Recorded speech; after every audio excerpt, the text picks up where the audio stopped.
Hello, good afternoon. I am so excited about what I have in store for you. Thank you so much for being a part of the Real Estate Marketing Podcast. I have an amazing guest today. We're going to be sharing a lot of strategy. You're going to be able to just listen to a top producing agent, a mentor, a leader in the real estate industry. I am so excited to have Denny Faircloth here on the Real Estate Marketing Podcast. I want to let you know a little bit about Denny. He is happily married. I had no idea that he's a 6-member family. He has 4 little bitty ones back to back, cute little kids. He is actually located here in the northern suburbs of Atlanta. I know many of you guys are in the Atlanta area. He absolutely loves Jesus. He follows his servant leadership style. I'm sure he knows about John Maxwell and Christian Yep, leadership and all that good stuff. So absolutely. very excited to hear how he applies his faith in his business. I cannot wait. I'm sure that he can attribute a lot of that to his success. Denny is a lifelong entrepreneur. He has developed multiple 6-figure residual income opportunities before the age of 30. That is amazing. He's also partner and co-host of Real Estate Connections. This is a group. If you guys aren't a part of the Real Estate Connections, at least look up their Facebook group. I am a member. They really focus on bringing and driving premier value to the real estate industry. I would be remiss not to mention that Denny is a top producing realtor and team lender with one of my favorite brokerages, which is eXp Realty. I'm actually a partner with eXp, so I love those guys there. He has been a mentor to thousands of realtors, investors, entrepreneurs all over the country, guys. He's a podcaster, a content creator, a networker, a coach to real estate professionals like you who are trying to grow your business. And also, I love that Denny not just, focuses on his real estate career, but he takes care of himself physically and spiritually. And he's a lover of fitness, health, soccer, running, reading, all the good things. Denny, we are so excited to have you here today. Thank you so much for being here with us. Well, and thank you, Shanta. I appreciate the opportunity to get to know you and your community and to share what I can and add value where I can. Yes, well, you guys are in for a treat who's listening in on this conversation. I put out my feelers. I've been posting and promoting our interview throughout the week. And also I sent out an invite to join us here in the Real Estate Marketing Academy Facebook group. We got so many new members. So many are listening and tuning in, and we are excited. Let's just get right into the content today. So I know Awesome. that Let's do you've it. mentored based on, what I know about you. You put a lot of value out there. It seems like you really care about the success of the people in your industry, the people around you. So I want to know, based on your trajectory, based on your career, how important is this conversation today? The conversation that really stems from having a better digital marketing presence, the conversation around doing video better. How more important? I feel like it's more important today than ever before. What are your thoughts on that? I would say it is probably the single most important conversation you can be having right now, whether it's in your team meetings or with your spouse or Facebook or any of the social platforms or Clubhouse, which I'm addicted to now. Everywhere I go, this is like a reoccurring theme. And I wholeheartedly believe that when it comes to video marketing, 3, 5, 10 years from now, you will either have mastered that skill set or you will be irrelevant. That's how important I think it is. Absolutely.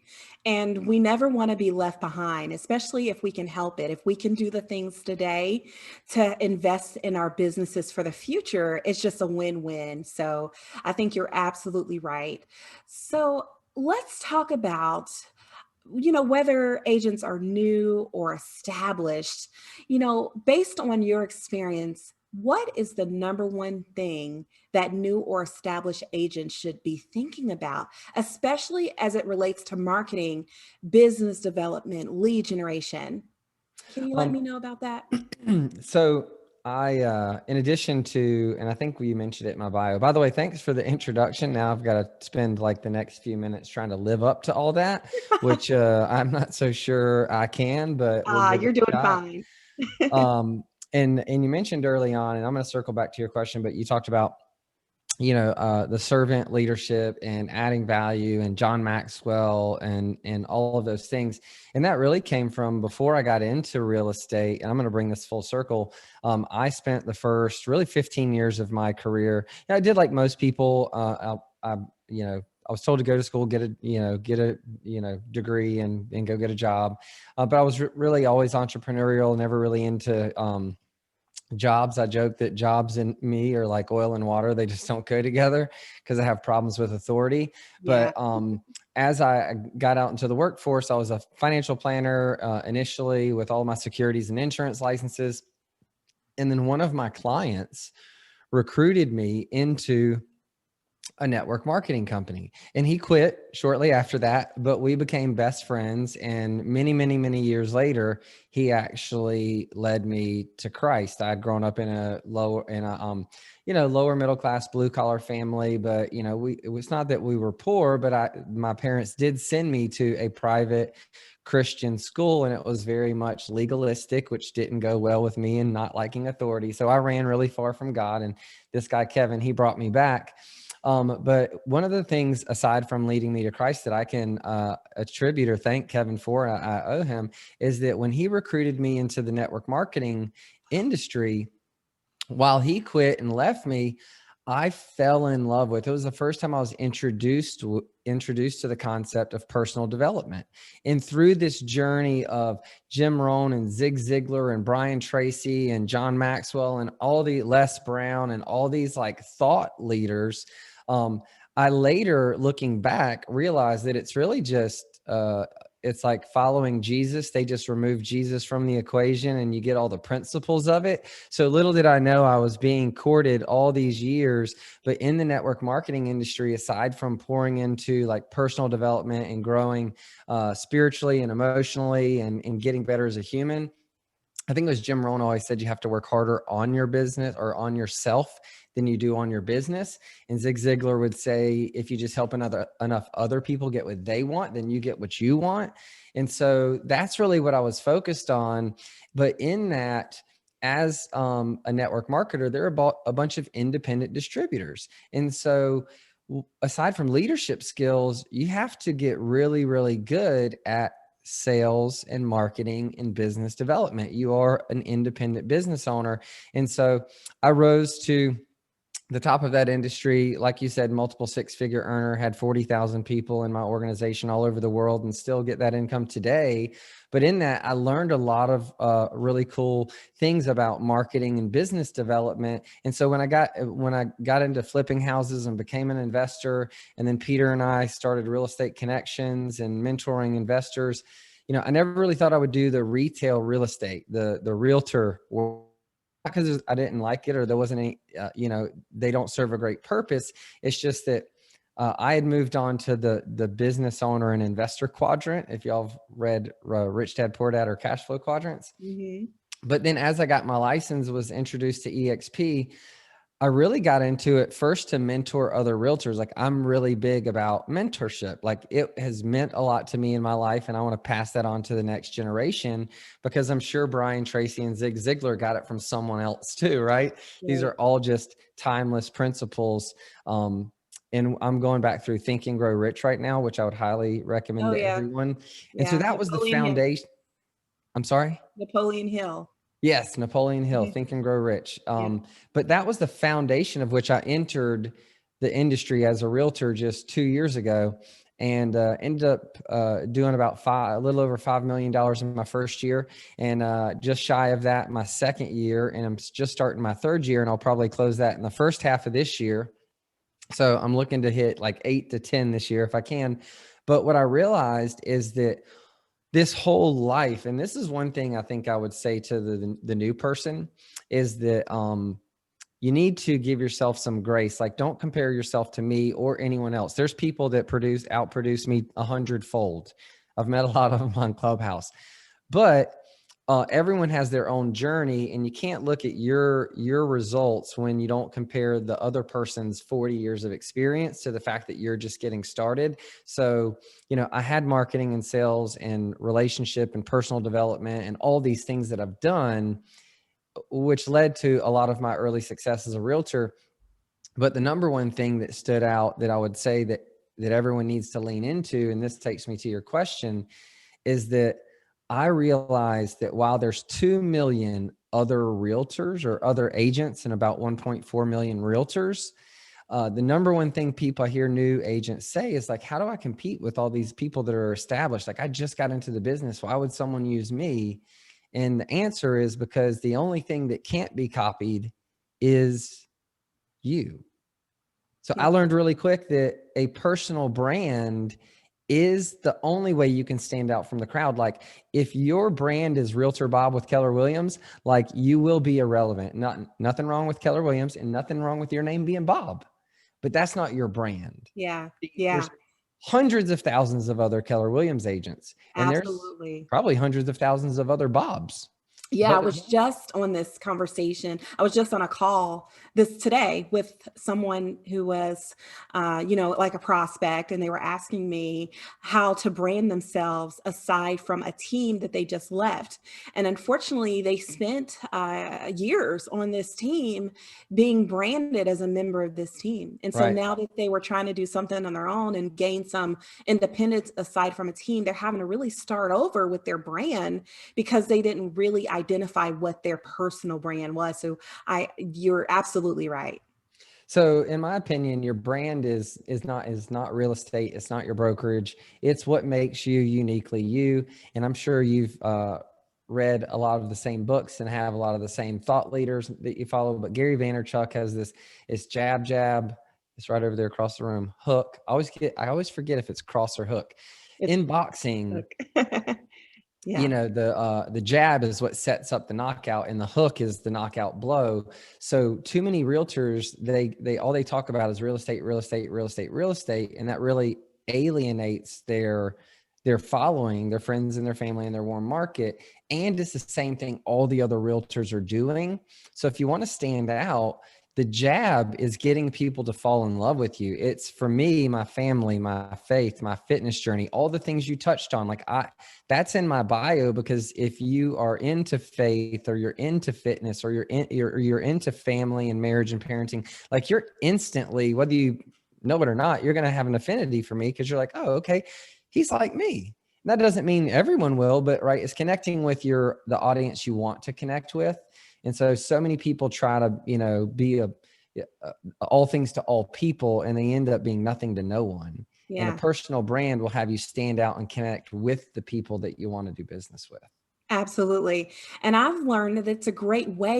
A lot of times the real estate professionals that we work with complain about tire kickers, people that just call them up, waste their time, have them showing them properties and they're not really interested, or maybe, working with two agents at the same time. It's all kinds Right. of crazy things I've heard. And having a personal brand has really helped me in my life weed out the tire kickers, or the people who aren't serious, or even the people that may So not be in true. a season where it's time for them to work with me. So that's a great way to get people to respect your time, and you can build more loyalty online if your brand is clear and powerful. And I literally don't do buyer brokerage consultations or buyer consultations. I don't do listing appointments. Well, people call me, text me, DM me. They're like, hey, I need to sell my house and I need you to help me. Or, hey, I want to buy a house and I need you to help me. Or, hey, Julie said that I should, from the gym, said I should, I need a house, said if I don't work with you, I'm stupid. Like, they're literally, they've already bought, right? My social media presence, and this is, for all of you can do this. This is not me. It's all of you can do this. It is my pre-listing package. It's getting them to fall in love with me before I even know who they are. It's the know, like, and trust factor. And we're also fortunate that we live in a time where, one of these little cameras and a microphone, and you can develop trust at scale. Yes, absolutely. So let's talk about these new agents. You know, they don't have the track record that you have, or other, you know, agents out there who have been, you know, maybe they have that it factor and they know what that is. And they're agents that are more established, who understand the value that they bring to the table. What insight can you give new agents who are just getting started and aren't quite sure what their it factor is? How can they navigate and work that out and get to the point where they do have people falling in love with them online, although they may not have, you know, clients just yet? Well, first I would say, don't take yourself too seriously. Like, give yourself some grace, because we all wish that the first swing that we take could be the grand slam. We all wish that, you know, we always win, but the reality is sometimes you win and sometimes you learn, and it's a growth process. Even my little kids, if an adult, and I try to teach them not to talk back to adults or correct adults, but I have drilled in their head so many times that I can do it, because when they say they can't do it, I make them restate that in a positive way. Or if someone says practice makes perfect, my 7-year-old would say no, practice makes progress, because she's heard me say that so many times when I'm coaching. I am a coach, by the way, not just in business, but I coach a bunch of little league soccer teams, Oh. which is interesting, doing that tonight. But I would say don't take yourself too seriously. In the beginning, it literally is an experiment. There are 1,000 ways to be successful, 997 of which you will hate. So instead of being the agent that tries one thing and then quits, you keep trying different things until you find one that works. And usually if it works for someone else, that's a hint. And then it has to work for you. And then lastly, you have to enjoy it. Because if you don't enjoy it, you won't do it. It's not sustainable. You won't do it long term. If I had to call FSBOs and expireds to build a business, I would just not do it. Now, that doesn't mean that somebody else might love calling FSBOs and expired. So that does work. I know that works. And I know it works for other people. It wouldn't work for me because I won't do it. So giving yourself the leeway to try different things. And when it comes to branding and it comes to social media and putting out content, I mean, like, your brand should probably, and I don't know, do you personally, I know you do a lot of marketing training and mentoring and coaching, which I love. When it comes to a personal brand, do you have a specific number of buckets or pillars that you recommend? Yeah, so you mean in terms of prioritizing your brand? No. So like for me, I always say it's 4. I've heard people say 3, 5, 4. I mean, you can't create content about everything under the sun. Yeah. I create content about real estate, my family, my faith, and my fitness. Those are my 4 pillars. I treat it like a table. It's got 4 legs, right? So it's stable. But if I create content around 10 different things, no one would know what I stand for. Absolutely.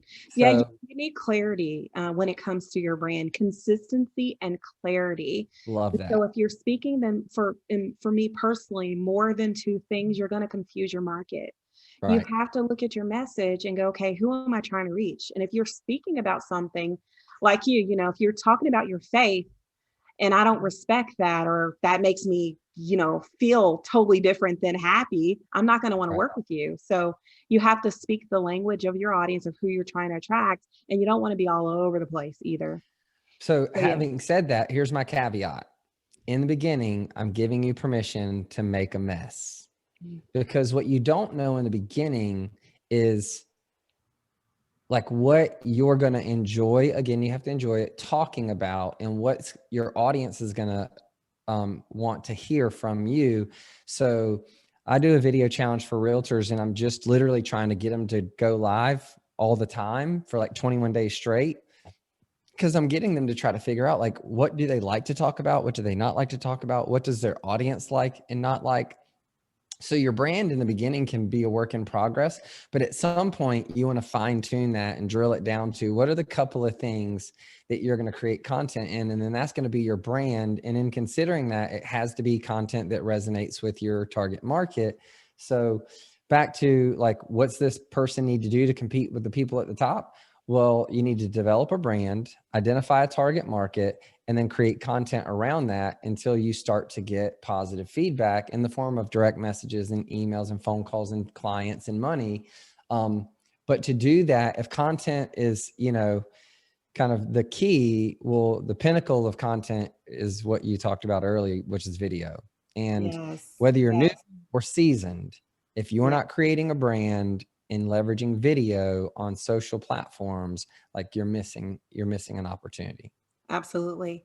I think what you said earlier, the idea of perfection it's really has been a foothold for some people, especially with what you do in the real estate industry, that personality trait of perfectionism, that the industry attracts that personality trait. And that's a wonderful trait to have. My daughter, she's a perfectionist. I'm not. I do it. I work it out. I have a high level of excellence and a high standard for my work. However, I don't mind, stumbling my way through a process to figure it out and then perfecting it once I get to that point. For example, my brand wasn't where it is today. 5 years ago, 6 years ago, when I started my company, I had an ugly logo. My color was awful. My website was horrendous. But I had to learn, I had to grow, I had to perfect and improve along the way. However, if you're reaching for perfection, that is an excuse to procrastinate and to give up, Oh, because nothing in life is ever going to be perfect, including your marketing. Just now, I'm sure I got a little hair sticking out while we're doing this interview, but that's not going to stop me from doing it, from interviewing you. well, I think your hair looks amazing. You're you're so sweet. Thank you very much. But and I had a mentor tell me a long time ago, Denny, that perfection and trying to reach for it is actually a low bar, because there's no such things as perfection. And if you're trying to reach for that, you're not going to achieve it. So I'll give you a new definition for perfection that it's almost cringeworthy, and I found it's really good at helping people overcome it.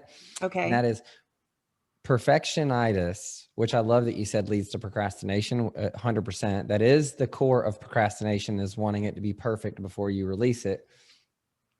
But perfection is wanting the world to believe something about you that you don't believe about yourself. Ah, I love that. That is so true. So then That when is I'm so true. like, I'm not perfect at all, like not even close. So like version 1.0 is better than version 0.0. Like we'll get to version 2.0 eventually, but I got to put something out there. So something's better than nothing. So yeah, you want to, you want to get to excellence, but to your point, you got to get started in order to reach the finish line. Absolutely. So I I love it. love this interview. I could talk to you all day. Yeah, I think I could too. We might have to do this again. Yes, I would love that. And I would love to, we'll talk offline about maybe, partnering on some things. I love it. And can I just tell everybody about, I just told you all that I love Clubhouse. Can I plug my Yes, Clubhouse I would room real quick? absolutely. I'm gonna tell people where to contact you and everything. Okay, cool. We have like another minute or so. I want to get one more question in, because I don't want to miss out on this answer. I get this question all the time. What role, if any, does a real estate professional's brokerage play Hmm. in the success and failure? That's my last question, I promise. And Yeah. then we're going to find out where to find you online, Denny. So I don't believe that your brokerage will determine your success or failure, but I don't believe that a brokerage is a one size fits all. In other words, I don't believe everyone is a good fit for EXP. I don't believe that everyone is a good fit for Compass or for KW or Remax or Berkshire Hathaway or Palmer House Properties or Atlanta Communities or Virtual Property. These are all amazing companies, and they have great leadership and great people. And you can find that in most companies, real estate or otherwise. But you can also find, poor leadership within a great company. And so my disclaimer, my caveat is that there are 2 or 3,000 Keller Williams market centers, and the same thing with Remax, and maybe 1,000 or 2,000 with all those other different brokerages out there. And so would you agree that you could probably have a different experience with Keller Williams in this city versus Keller Williams in this city? Oh, yeah. And So and I've spoken with agents who may even be at the same brokerage, and one may have a negative perspective of their brokerage, and the other one may be having an amazing time. exactly. And so, with EXP, it's very team driven. And so you can have a very different experience depending on whose team you're on, who your sponsor is. So again, it's not about the individual brokerage as much as it is the people that you work with within that brokerage, and the leadership that you align. That's more important than the logo on your business card. Having said that,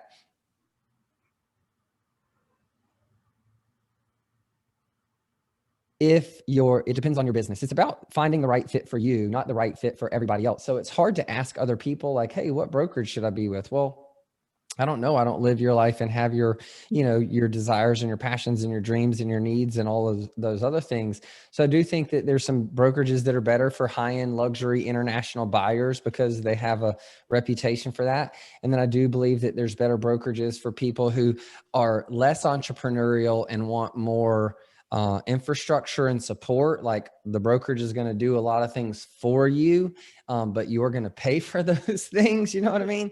And then I believe there's brokerages like EXP, which really the way I view it is a foundation to support me building my business. I'm super independent and super entrepreneurial. So the cloud-based flexibility, the CRM and the marketing and the tools that they provide, along with ridiculous amounts of training and support. Like I was very attracted to, and again, just speaking personally, I didn't want to get dressed up and drive across town to a team meeting on Tuesday at 10 o'clock to listen to the best of the, in that office or someone in that office teach, when I could go into the cloud in my pajamas anytime during the day and get 60 hours of training from people all over the country and all over the world. Some might be solo, some might be teams, some might be big team, small team, husband and wife. You get what I'm saying? FSBOs are expired, social media. Like for me, it was all about it's finding the brokerage that fits your lifestyle, and finding the leadership within that brokerage that can help you build the kind of business that you want to build. So many people think that they have to do it this one way in order to be successful. And again, no, it's like works for you and you like it. So I think all of those play a huge factor and a huge role in which brokerage would make sense for the individual. Yes, there's no one size fits all situation. But hey, listen, you shouldn't be someone who always changes brokerages because the grass is always greener, and you think that by changing brokerages, you're somehow going to leave your own problems, challenges, insecurities, and insufficiencies behind. No, you bring those with you into every new brokerage. Look, every new brokerage, and there you are. So there's something to be said for, sometimes it's not the brokerage, it's the realtor.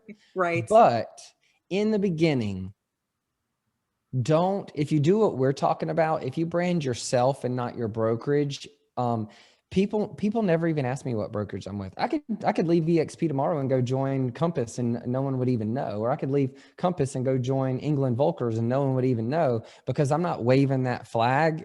I am my brand, and that's what I really want to encourage people to do. But in the beginning, you might need to make your way through a couple of different brokerages or even different market centers within the same brokerage before you find the right leadership and the right mix that supports and helps you with your business. So there's a fine line between like, is it me that's the problem, or is it the brokerage? And the magic happens when when you find the right fit. And I really think that's what's important. Wow. Thank you so much for just all these nuggets. What a valuable conversation this is. Every real estate professional in the market should be listening to this, especially if you're just getting started out or just trying to find your way. You can really jump over a lot of issues and pitfalls. You don't have to go through all the trial and all that stuff if you listen to people like Denny, who's been there, done that, and mentors and coaches, real estate professionals. So thank you so much for being here. This was such a valuable conversation. I'm sure our listeners got a lot from this. I would love to find out where we can connect with you online. So anywhere on social media, and thank you for having me. I'll have to have you on my podcast as well, because I think like like you, I believe that, you know, the more we can serve other people and the broader the audience we can reach, the bigger the impact we can make.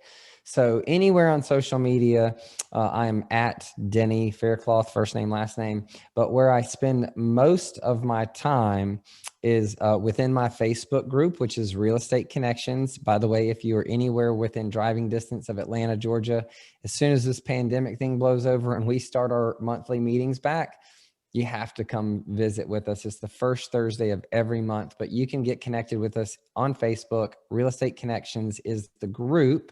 And then on Instagram, I'm at Denny Faircloth. And my new favorite addiction, that is seriously an addiction, is Clubhouse. And listen, Facebook, Instagram, TikTok, LinkedIn, Clubhouse, or any other tool, don't let the tool use you.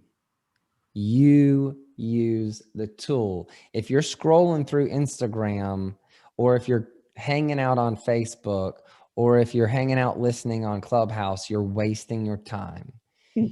You have to leverage the tool to help you grow your business, to develop authority and influence, to establish a brand, and to get business.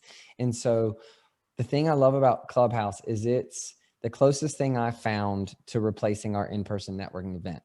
I mean, it sounds counterintuitive because it's audio only. Think about that. It's just voices, but it is the most genuine, authentic connection that I've found online out of all the apps yet. And it's just getting started. So get on Clubhouse, find me at Denny Faircloth. And then Peter and I, a partner in Real Estate Connections, we hang out there every Tuesday and Thursday at 9 a.m. in a room called Real Estate Connections. I figured. So that's where you can connect with me, and really enjoyed the conversation and hope your audience got some value from it. I'm absolutely confident that they did. I'm so grateful that you were able to join us today. And I hope you have a wonderful rest of the day and a wonderful weekend. And we will be hearing from you soon. We'll be checking in on you, especially at those social media platforms, Facebook, the group, and also Clubhouse, Danny. Thank you so Awesome. much. Bye, y'all. All right. Have a good one. You too.